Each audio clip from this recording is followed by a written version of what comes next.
আমার সবচেয়ে বেশি খারাপ লাগে যে মানুষটা মানে আমি কল্পনা করতে পারি না যে এই মানুষটা আমার জীবনের থেকে বেশি আমি ভালোবাসছি। আমার একটা মানুষ একটা ছেলে হুট করে কানতে পারে না, যখন তার ভিতরে প্রচুর কষ্ট থাকে, যখন তার জন্য মায়া থাকে, অনেক ভালোবাসা থাকে, তখন এই কষ্ট তার চোখ দিয়ে পানি আসে। নয়তো যে মানুষটা আমার এতটা কষ্ট দিচ্ছে, যে মানুষটা আমার সাথে এত বড় বেইমানি করছে, তার জন্য তো আমার কষ্ট লাগা বা চোখ দিয়ে পানি আসার কোনো কথা আমার হয় না। তবে এই মানুষটার জন্য আমার এতটা খারাপ লাগে, কারণ আমি ওই মানুষটার কোনোদিন বদনাম করবো না। ওই মানুষটা খুবই ভালো ছিল।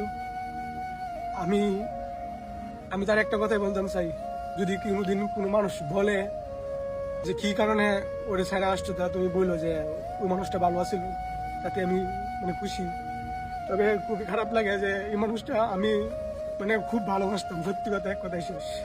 আমার লাইফে ওরে আমি মানে বুঝতে পারতাম না, এটা কথা মানে মানুষ তো 2 দিন পরে পরে কারো ভালোবাসতে পারে না।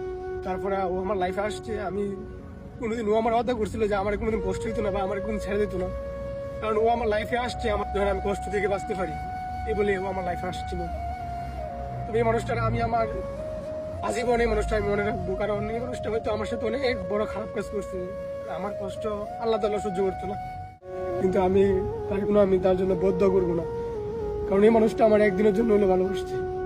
আপনারা হয়তো আমার পাগল ভাবতে পারেন, আপনারা হয়তো আমার অনেক কথা বলতে পারেন যে ভাই অনেক হয়েছে এবার থাম, কিন্তু ভাই যে সত্যিকার অর্থে যে ভালোবাসছে সে বুঝে যে সত্যিকারের ভালোবাসা কতটা মায়া, কতটা আবেগ, কতটা যন্ত্রণা, কতটা বেদনা।